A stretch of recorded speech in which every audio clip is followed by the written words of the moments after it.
책은 56페이지 피시고요. 56페이지. 현금 흐름의 측정. 표로 만들어 놓은 거 다 외우고 계시죠? 예, 이건 뭐 두 번 얘기하면 입 아픈 거라.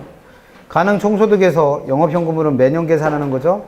가능 총소득에서 공실비 불량부채 손실액 빼고 기타 소득 더한 게 유효 총소득. 거기서 영업경비 빼면 순영업소득. 거기서 부채 서비스액을 빼면 세전 현금수지. 거기서 영업소득세를 빼면 세후 현금수지. 그래서 그 영업경비에서는 기억하실 게 영업경비에 속하는 거와 속하지 않는 것들 몇 가지 외우실 거 있다고 그랬죠. 그 속하는 것 중에서는 굵은 글씨로는 재산세 특히나 좀 조심하시라고 그랬고, 나머지는 사실은 외우고 계셔야 될 것들이고, 그 밑에 영업경비에 포함되지 않는 것들 중에서는 감가상각비하고 자본비적 지출만 따로 별도로 기억하시고, 나머지는 별도의 항목에서 빼기 때문에 포함 안 되는 거로 시험 문제 나왔던 거, 그거 기억하시면 되고. 그리고 영업소득세 계산하는 절차도 또 시험 문제 물어보죠. 영업소득세 계산하는 절차. 영업소득세는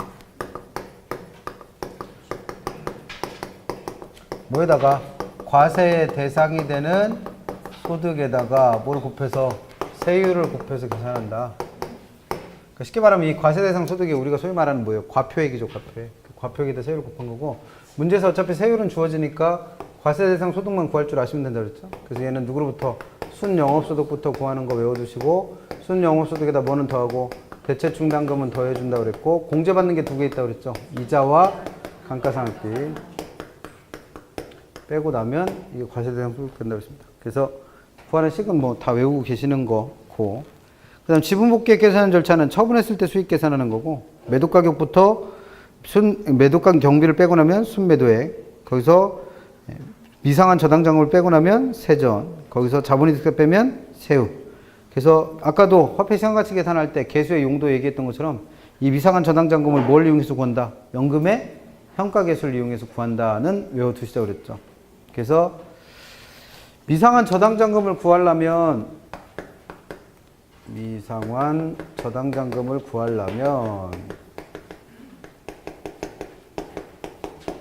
원리금에다가 뭘 곱해서 연금의 평가계수를 곱해서 구하셔도 되고, 아니면 이 원리금이라는 게 어떻게 구해진다고 했습니까? 대출금에다가 저당상수 곱해서 계산한다고 했으니까, 그러면 이게 원리금이고, 거기 다시 뭘 곱해서 연금의 평가계수를 곱해서 미상한 저당장금 구할 수 있는 거죠. 그래서 이렇게 해서 미상한 저당장금 구할 수 있어야 되고, 그 다음에 그걸 이용해서 요거 이쪽으로 보내면 잔금 비율이라는 게 나온다 그랬죠? 잔금 비율이라는 건 내가 빌린 대출금 중에서 미상환된 잔금의 비율이었고, 그럼 요거 이쪽으로 넘어갔으니까 이게 잔금 비율이 되는 거잖아요. 그래서 저당상수에다 연금의 평가계수 곱해서 구하셔도 되고, 이 두 개가 무슨 관계라는 걸 이용해서, 역수관계라는 걸 이용해서 연금의 평가계수 분의 연금의 평가계수로 구하셔도 된다고 그랬죠. 그 밑에는 뭐 들어가고? 전체 저당기간 들어가라고 그랬고, 위에는 잔여기간 들어가는 거죠.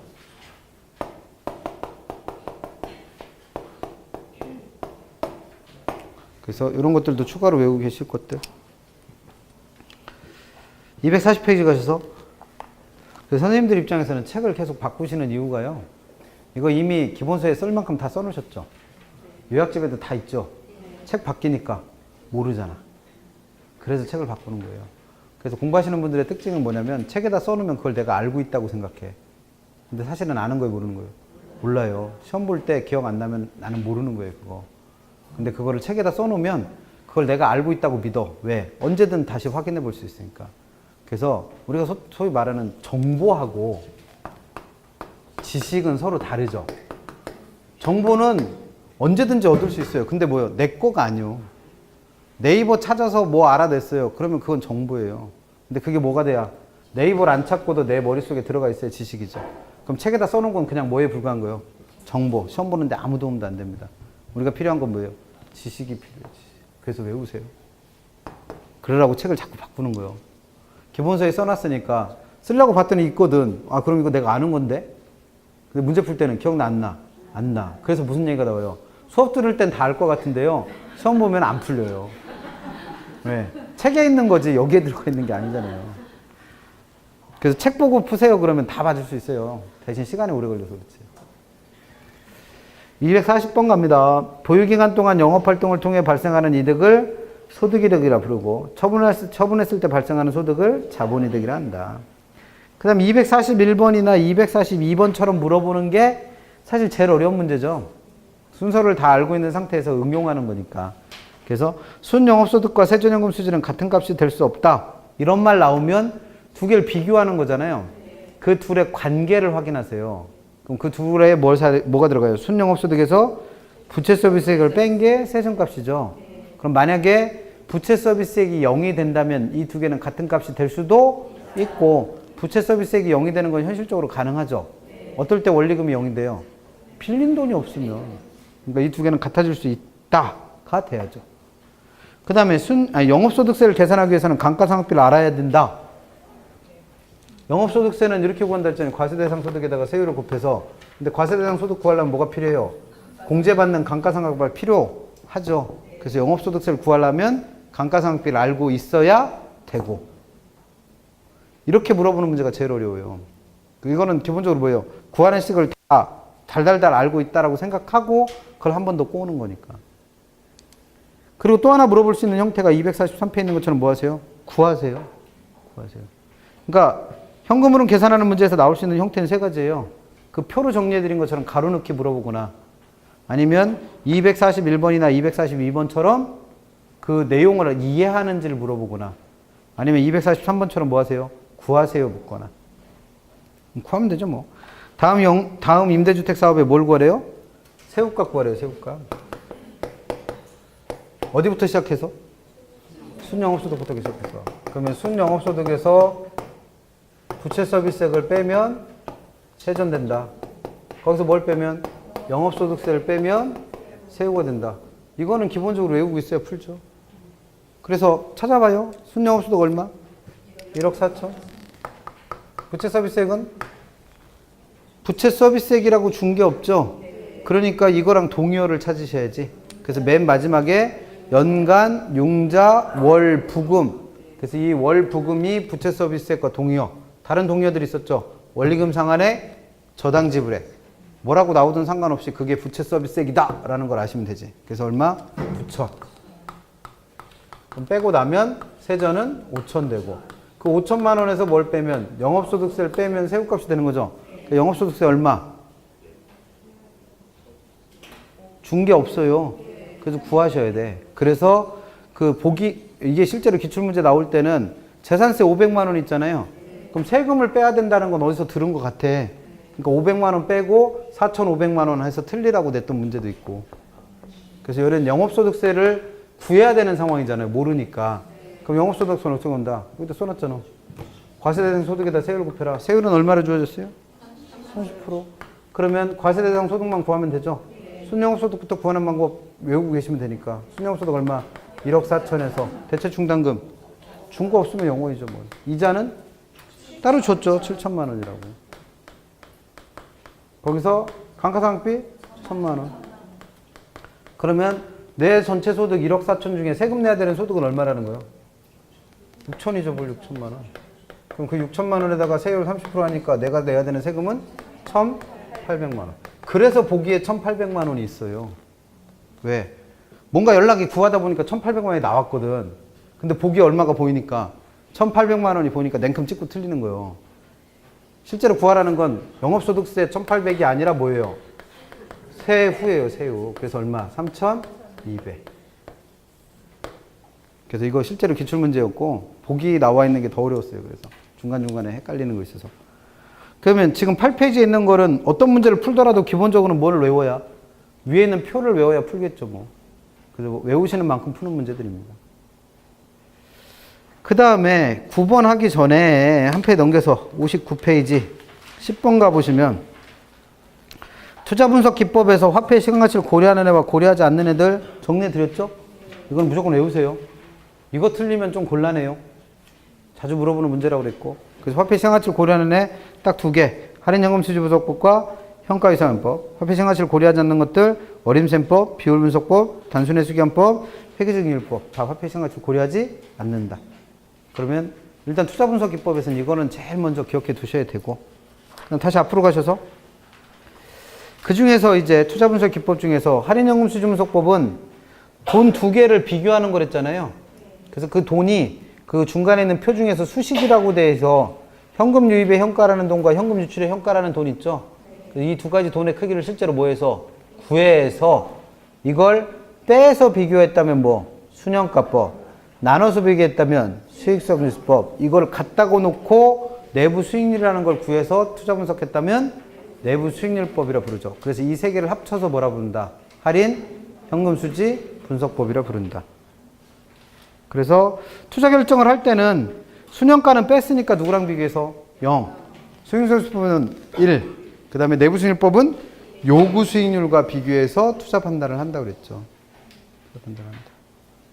그래서 얘네들을 현재 가치를 구해야 되니까 현가를 계산하려면 현가 계수가 필요하다고 그랬고 그 현가 계수에 들어가는 할인율을 순현가법과 수익성지수법은 누구 쓴다고 배웠고 요구 수익률, 내부 수익률법은 내부 수익률을 직접 구해서 쓴다고 그랬죠.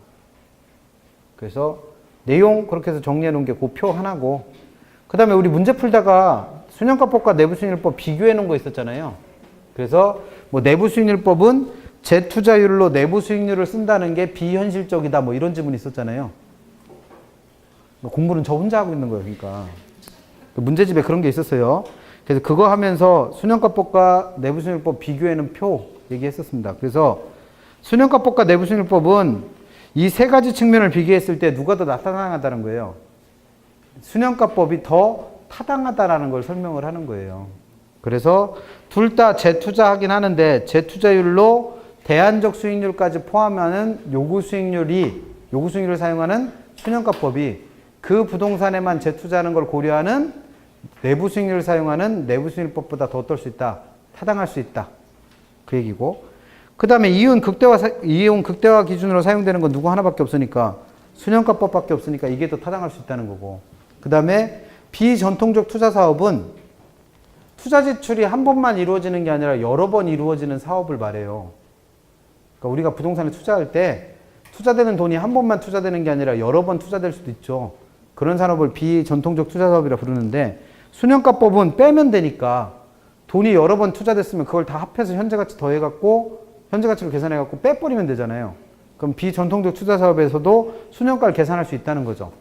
근데 내부 수익률법은 투자 지출이 이루어질 때마다 들어오는 수익과 같다고 놓고 뭘 구해야 되니까 내부 수익률, 할인율을 구해야 되니까 얘는 내부 수익률이 여러 개 구해지거나 아예 안 구해지는 경우가 많다는 거예요.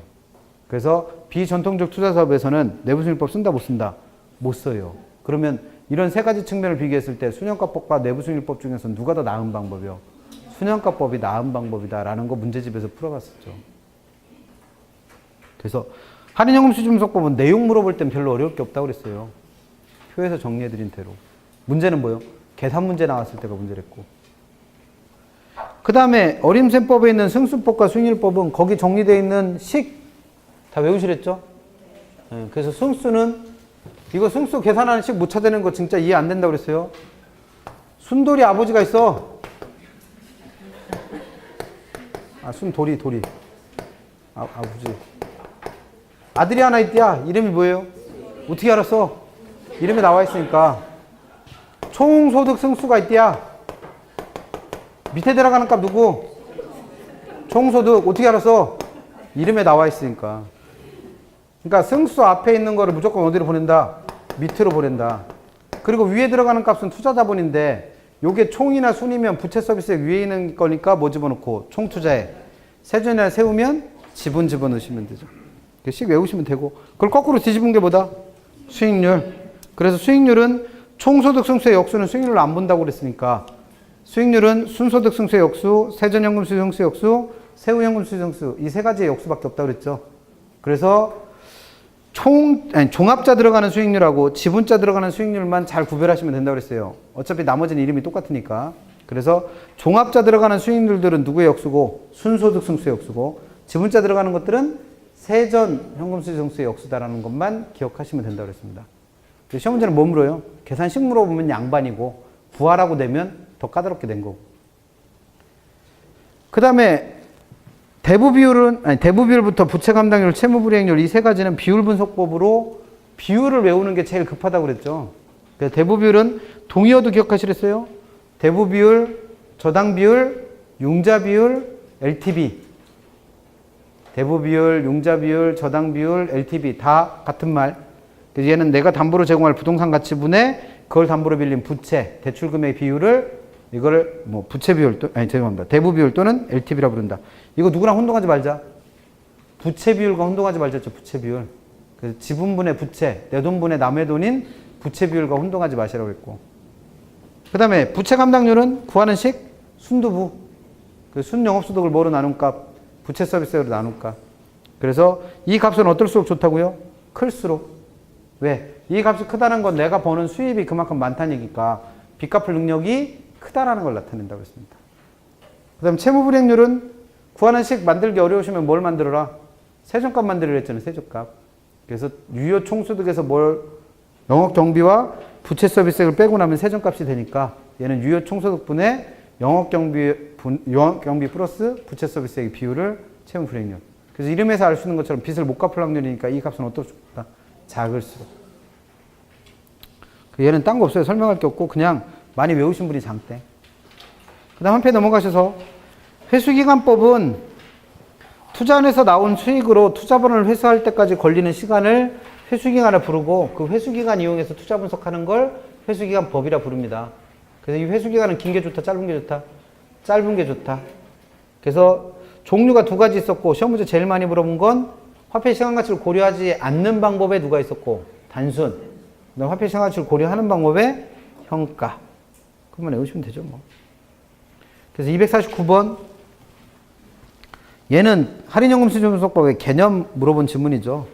그래서 할인연금 수준분석법은 현금 유입의 미래 가치와 현금 유출의 현재 가치를 계산하여 서로 비교하는 방법으로 투자 분석을 한다. 두 가지 돈을 비교하는 건 맞죠? 근데 이걸 다 언제 가치로 바꾼다고 그랬어요? 현재 가치로. 그래서 현금 유입도 현재 가치, 현금 유출도 현재 가치. 그래서 이 두 개의 돈을 크기를 계산해서 비교하는 게 할인연금 수준 분석법. 개념 설명한 거고. 250번은 왜 특징이라고 해서 네 가지 정리해드린 거 있었잖아요.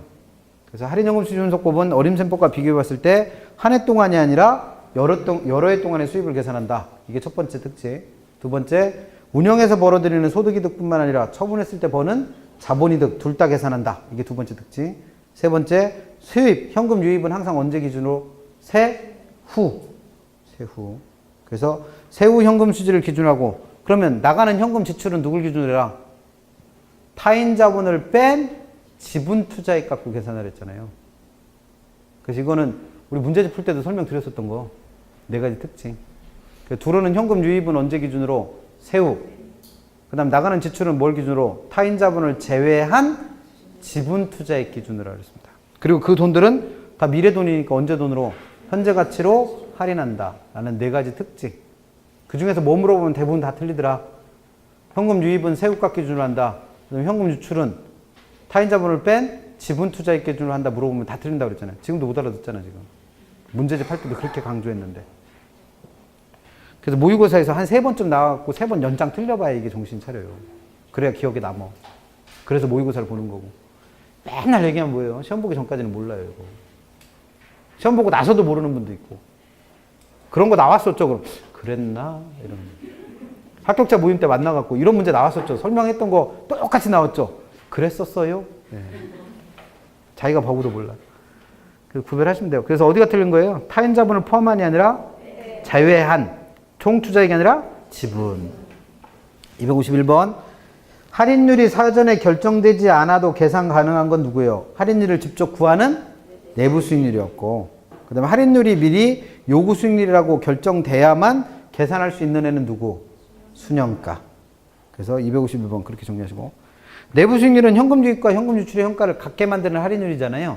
그래서 순현가는 얼마가 되고? 0. 수익성지수는 1이 될 때 할인율을 구한 겁니다. 어디에 들어가는? 현가 계수에 들어가는 R값 구한 거라고 그랬어요. 그 다음 253번. 부의 극대구 기준으로 사용될 수 있는 건 누구 하나밖에 없다? 순현가법. 그 다음에 승수 중에서 자본회수 기간이라 불리는 승수는 딱 하나죠. 누구? 순소득 승수가 자본회수 기간이었고. 그 다음 255번. 회수기간법에서 목표 회수기간이 회수기간보다 짧은 경우 그러면 지금 누가 더 큰 거예요? 누가 더 큰 거예요? 목표 회수기간이 회수기간보다 짧대요. 주어가 누구요? 목표. 목표는 뭐예요? 내가 예를 들어서 어떤 부동산에 10억을 투자하면서 야 1년에 5천만 원만 벌었으면 좋겠다. 그럼 매년 수입으로 투자자본 하니까 얼마 나와요? 20년 나오죠? 이게 뭐예요? 내가 목표로 삼고 있는 회수기간이에요. 근데 이 투자를 분석해 봤더니 10억을 투자하면 매년 1억 정도의 수익을 얻을 수 있다. 그럼 몇 년 걸려요? 10년 걸리죠? 그럼 이게 뭐예요? 이게 회수기간이요. 그럼 이럴 땐 투자해요, 안 해요? 투자해야 안 해? 나는 1년에 5천만 벌어도 좋겠는데 얘는 1억을 벌 수 있대야. 그럼 투자해야 되지. 그래서 누구랑 누구를 비교해서 목표 회수기간과 회수기간을 비교해서 회수기간이 짧아야, 즉 목표가 더 커야지 투자하는 거예요. 근데 여기서는 지금 누가 더 크대? 목표 한국분 아닌 분들 오세요. 한글을 가르쳐 드릴게. 한글은 제일 중요한 게 뭐요? 주어와 서술어요. 주어와 서술어. 그럼 여기서는 주어가 누구요? 목표 회수기간이. 서술어는 누구요? 짧은. 그럼 누가 더 큰 거예요 지금? 회수기간이 더 큰 거예요. 그럼 얘가 더 큰 거잖아. 얘가 이 밑에 이게 더 큰 거예요. 그럼 내 예상보다 돈을 더 못 번다는 얘기죠. 그럼 투자하면 돼 안 돼? 안 돼. 이렇게 물어보면 다 틀려 진짜. 256번 할인연금 수지 분석법과 현가회수기간법은 둘 다 화폐 시장 가치를 고려하는 방법이라는 게 공통점이죠. 그다음 257번 대부분 어떻게 구해요? 내가 담보로 제공할 부동산 가치에 대한 그걸 담보로 빌린 부채의 비율. 그럼 A에 대한 B니까 이거 다시 쓰면 어떻게 쓸 수 있어요? 부동산 가치분의 부채. 그럼 계산식 제대로 돼 있죠. 그래서 이 대부 비율은 어떤 경우에도 100%를 초과할 수 없다. 대출해주고 부동산 가치 떨어지면 이게 100%를 초과하는 경우도 있다라고 그랬죠. 258번 부채 감당률은 부채 서비스액에 대한 순영업소득의 비율. 그럼 이것도 A에 대한 B죠. 그럼 어떻게 구했는데요? 부채 서비스액 분의 순영업소득. 그럼 순두부 맞잖아요. 그래서 여기까지 맞았고 그 값이 작을수록 채무를 상환하기에 충분하다. 지금 얘기했잖아요. 지금 구하는 식 써놨잖아요. 거기다 부채 서비스액 분의 순영업소득이라며. 그럼 이 값이 작아진다는 얘기는 얘가 어떻다는 거예요? 작다는 얘기잖아. 이게 크다는 얘기고. 그럼 빚 갚을 능력이 되는 사람이 안 되는 사람이요? 안 되는 사람이지. 그래서 클수록 좋다 그러잖아요. 그래서 그게 일단 틀렸고. 채무 불이행률은 유효 총소득에 대한 영업경비와 부채 서비스의 비율. 그럼 이거는 A분의 B니까, A에 대한 B니까 뭐예요? A분의 B. 그럼 유효 총소득 분의 영업경비 플러스 부채 서비스. 그건 구하는 식은 일단 맞았죠. 근데 그 값은 클수록 좋다. 이름 봐도 알잖아. 채무 불이행, 돈을 못 갚을 확률 아니에요. 그럼 얘는 작을수록 유리하죠. 말로 물어보면 이런 걸 물어요. 말로. 근데 안 물어. 왜? 귀찮잖아요. 지문 5개 만들어야 되는데. 그러니까 뭐네 그냥 구해라. 그럼 다 틀릴 거 아니까. 90%는 찍고 넘어가는 걸 아니까. 259번 지금 설명드린 비율 분석법은 단점이 하나 있어요. 어떤 단점이냐면 다 비율만 계산해서 투자 판단을 하잖아요. 실제 금액이 얼마든 상관없이. 그러니까 사용한 비율이 어떤 비율을 사용했느냐에 따라 투자 대안의 선택의 결론이 서로 어떨 수 있다? 달라질 수 있어요. 즉 대부 비율 가지고 판단했을 때랑 부채 감당률 가지고 판단했을 때랑 채무 불이행률 가지고 판단했을 때 그 결론이 서로 어떨 수 있다? 다를 수 있다는 겁니다. 그게 단점. 그래서 259번은 맞는 거.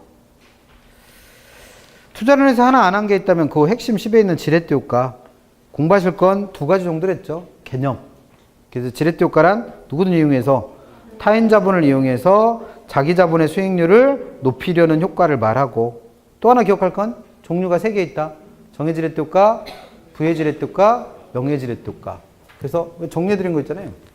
정의 지렛대 효과가 되려면 타인 자본을 이용해서 자기 자본의 수익률이 어떻게 됐을 때? 높아졌을 때. 그러려면 내 돈의 수익률인 지분 수익률과 남의 돈의 수익률인 저당 수익률을 비교해서 누가 더 커야 된다? 지분 수익률이 더 커야 된다 그랬죠. 근데 이렇게 내면 틀릴 사람 아무도 없으니까 중간에 뭘 하나 낀다. 둘의 평균값인 종합 수익률을 하나 낀다 그랬죠. 그래서 뭐 이렇게 물어보거나 이렇게 물어볼 수 있다고 그랬죠. 그 다음에 부의 지렛대 효과는 타인 자본을 이용했더니 나의 수익률이 더 떨어질 때 왜? 내 돈의 수익률보다 누구의 수익률이 커서 은행의 수익률이 더 커서 그러면 중간에 누구 껴서 종합 수익률 껴서 이렇게 되면 부의 지렛대 효과. 그럼 영의 지렛대 효과는 타인자본을 이용했으나 나의 수익률의 변화가 없을 때. 그래서 이 세 개의 수익률이 서로 어떻게 될 때? 같아질 때. 이거는 구별하시라고 했죠. 그래서 256번, 왜 갑자기 256번으로 번호가 줄었냐? 261번이겠죠, 261번. 번호는 항상 그 뒤에 각주로 붙어 있는 번호를 보세요. 정해진 획득 관한 타인 자본을 이용하여 자기 자본 수익률이 상승. 그래서 세 가지 수익률의 관계를 비교했을 때 누가 제일 크고, 지분 수익률이 제일 크고, 그 다음에 저당 수익률이 제일 작을 때. 그럼 257번, 이게 262번이죠. 저당 수익률이 종합 수익률보다 클 때, 그럼 지금 이렇게 물어보면 틀리는 사람 아무도 없을 테니까 이렇게 물은 거잖아요. 그래서 저당 수익률이 종합 수익률보다 더 클 때죠. 지금 물어보고 있는 게. 그럼 이거 무슨 지렛대가라는 거예요? 부의 지렛대. 그래서 지렛대가는 두 가지 기억하세요. 260페이지, 260번에 있는 개념. 그 다음에 256과 257에 있는 그 세 가지 종류. 거기까지 정리하시면 되죠. 그래서 앞부분은 그래도 좀 활기찼죠. 입지름 및 공간구조론 할 때나 정책론 할 때까지는 조용하다가 정책론에서 이제 임대료 규제부터 갑자기 조용해져서 투자론 오니까 침묵으로 계속 일관하고 있죠. 그게는 뭐요? 대답하고 싶으나 아는 게 없는 거야. 그럼 어떻게 하셔야겠네? 네, 명절 때 뭐 고스톱을 쳐요. 고스톱 칠 생각 안 했어. 떡 만드시면서도 책 옆에다 깔고 공부하세요. 점 붙이시면서 만드시고. 어차피 차 막히고 어디 뭐 다녀오실 분들 있으면 다녀오시는데 왔다 갔다 하면서도 책 보시고 밤새워 하시고. 그래서 그래도 조상님은 뵈야 되니까 명절 그 성묘는 다녀오시고 나머지는 열공하세요. 수고들 많이 하셨고 명절 잘 보내시고요. 다 다음 주에 건강한 모습 뵙겠습니다. 수고하셨습니다.